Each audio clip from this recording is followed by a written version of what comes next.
everyone, welcome to the world of international development.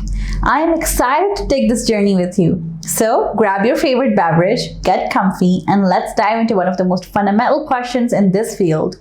What is development? At first glance, you might think, well, isn't it just about countries getting richer?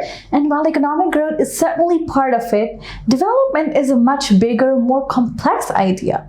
It's about people, their lives, their opportunities, their well-being. Imagine two countries with the same GDP per capita.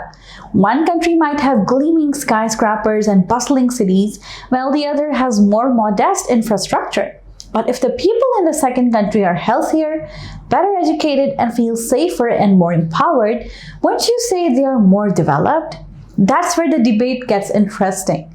There are many different ways to define and measure development, and there is no single right answer. Different lenses, different perspectives.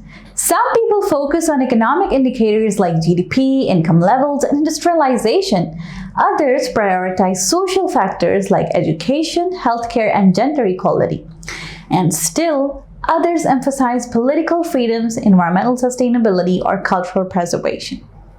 Depending on which lens you use, you might come to very different conclusions about whether a particular country or community is truly developed. The shifting sands of development. What makes things even more complex is that the very definition of development has changed over time.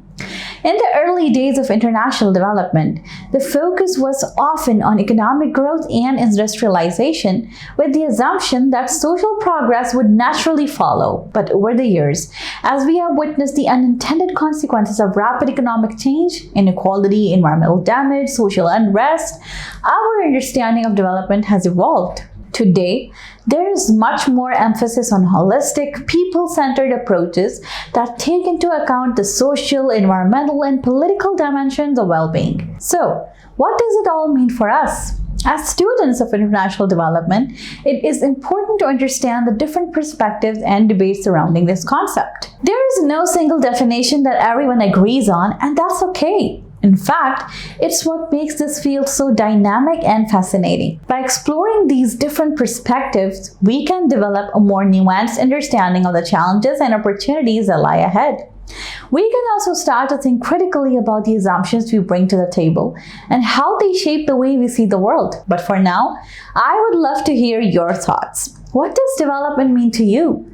What are the most important aspects of well-being that we should be striving for? Let's get this conversation started.